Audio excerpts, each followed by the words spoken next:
نحمدہ و نصلی علی رسولہ الکریم۔ عزیزان محترم، میں Muhammad Aslam Dodi, chairman liberal party Pakistan آپ سے مخاطب ہوں، اور آپ دیکھ رہے ہیں liberal party Pakistan YouTube channel. پیش خدمت ہے پروگرام جدلیاتی لبرلزم۔ عزیزان محترم، سابقہ موضوع کی طرح آج کا موضوع بھی ہے سماجی مسائل کے لیے موجودہ مذاہب کے پیش کردہ حل۔ عزیزان محترم، میں نے آپ حضرات کے سامنے سماجی مسائل کے لیے موجودہ مذاہب کے جو حل پیش کیے ہیں، ان میں سے آپ حضرات کے سامنے جو الہامی مذاہب ہیں، یہودیت ہے، عیسائیت ہے، اسلام ہے، ان کے پیش کردہ حل آپ حضرات کے سامنے میں نے بیان کیے ہیں۔ تاہم آج سے ہم سٹارٹ لے رہے ہیں نظریاتی مذاہب کے بارے میں۔ تو نظریاتی مذاہب میں لبرلزم شامل ہے، سوشلزم ہے، کمیونزم ہے، فاشزم ہے، اور کئی مذاہب ہیں۔ تو ان میں سے جو چیدہ مذاہب ہیں یا معروف ترین قسم کے مذاہب ہیں، ان کے حل آپ حضرات کے سامنے رکھوں گا۔ تو ان میں سے سب سے زیادہ معروف اور کامیاب ترین جو نظریہ ہے وہ میرے نزدیک ہے لبرلزم۔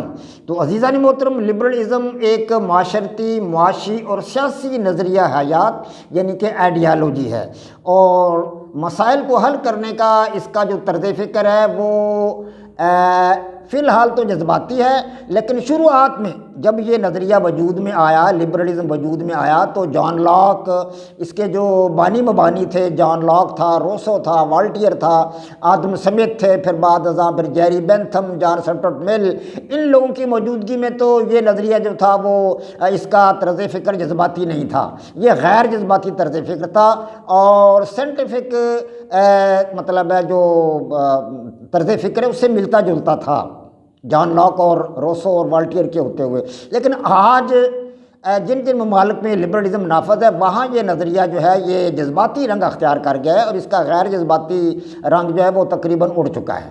تو آج یہ جذباتی طرز فکر کا حامل ہے میری ذاتی تحقیق کے مطابق۔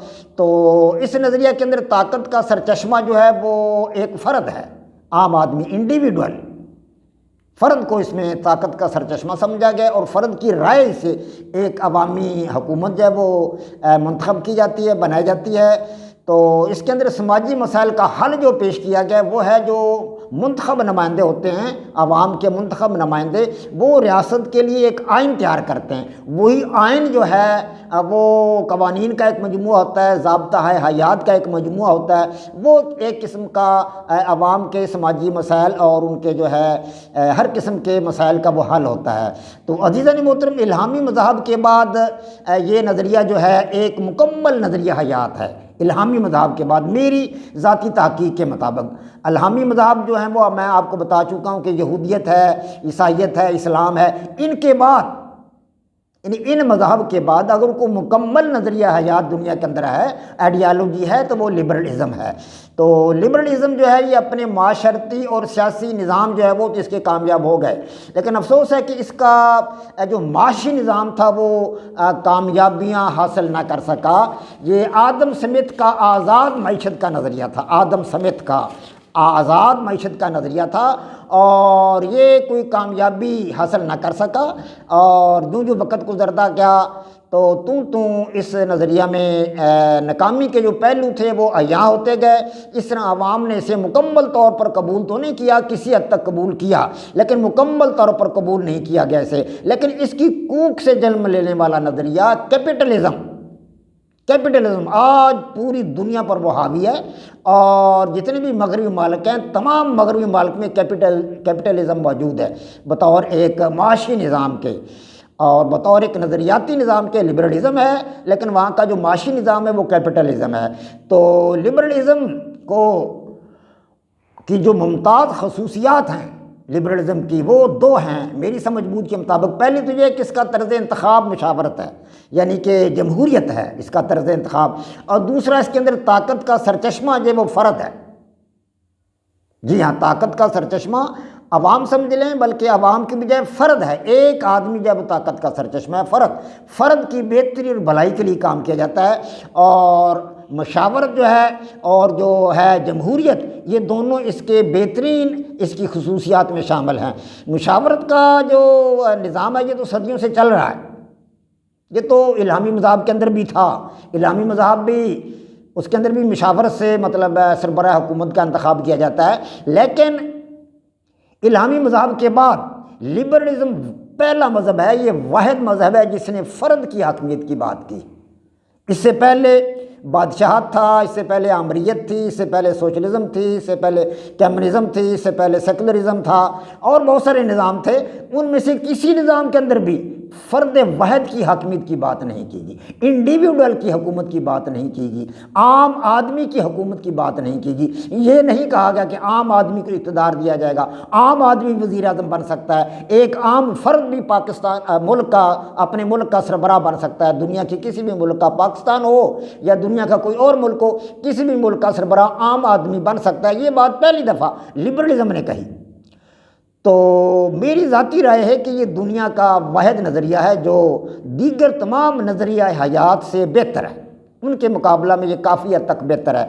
تو الہامی مذہب کے بعد انسان کی ترقی کی طرف یہ نظریہ حیات جو یہ اٹھنے والا، میری سمجھ بوجھ کے مطابق انسان کا اٹھنے والا پہلا اور بہترین قدم ہے، یہ جو انسانیت کی کامیابی کی طرف اٹھا ہے، انسانوں کی بہتری کی طرف اٹھا ہے، یعنی فرد واحد کی ترقی کے لیے کام کیا جائے، فرد واحد کو حقوق دیے جائیں اور فرد واحد کی بہتری کے لیے کام کیے جائیں۔ تو یہ نظریہ جو ہے اس کا جو نظریہ انفرادیت پسند جو ہے انڈیویڈولزم، نظریہ انفرادیت، یہ دنیا کا واحد نظریہ ہے جس کا مد مقابل آج تک کوئی بھی نظام اس کا مد مقابل نظریہ نہیں دے سکا، انڈیویڈولزم کا، یعنی کہ انفرادیت کا۔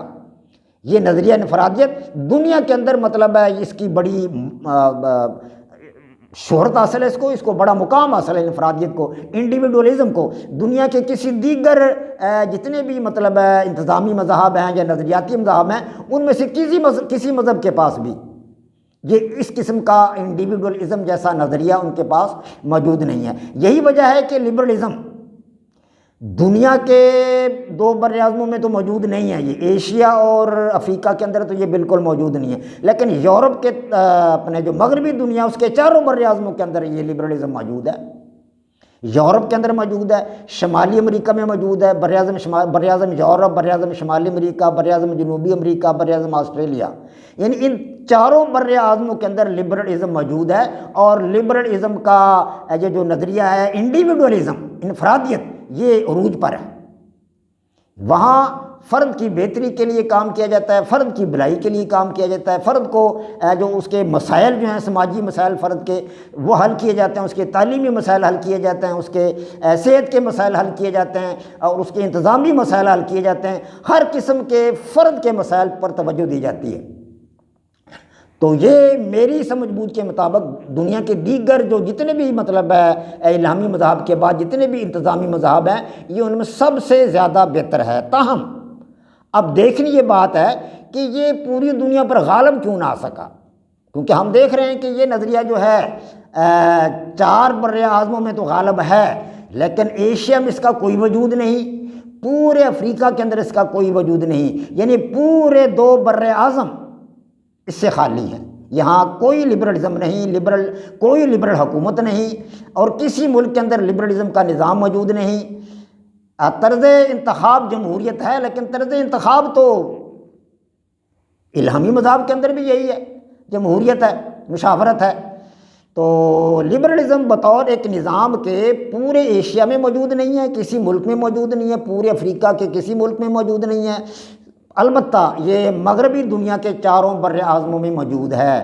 تو گویا کہ لبرلزم بھی دنیا پر اپنی حکومت قائم کرنے میں ناکام رہا، پوری دنیا کے مسائل لبرلزم نے بھی حل نہیں کیے۔ یہ پوری دنیا کے مسائل حل کرنے میں کیوں ناکام ہوا، اس کی وجہ کیا ہے؟ دیگر مذاہب کی وجوہات میں نے آپ حضرات کے سامنے رکھی ہیں۔ لبرلزم دنیا میں کیوں ناکام ہوا، اس کی وجوہات کیا ہیں؟ آج چونکہ یہ ایپیسوڈ لمبا ہو جائے گا، اس لیے میں یہ بات آپ کو انشاءاللہ تعالی العزیز کل کے ویلاگ میں بتاؤں گا کہ لبرلزم پوری دنیا کے سماجی مسائل حل کرنے میں کیوں ناکام ہوا، اس کی ناکامی کی وجوہات کیا ہیں۔ وما علینا الا البلاغ۔ پاک فوج زندہ باد، پاکستان پائندہ باد۔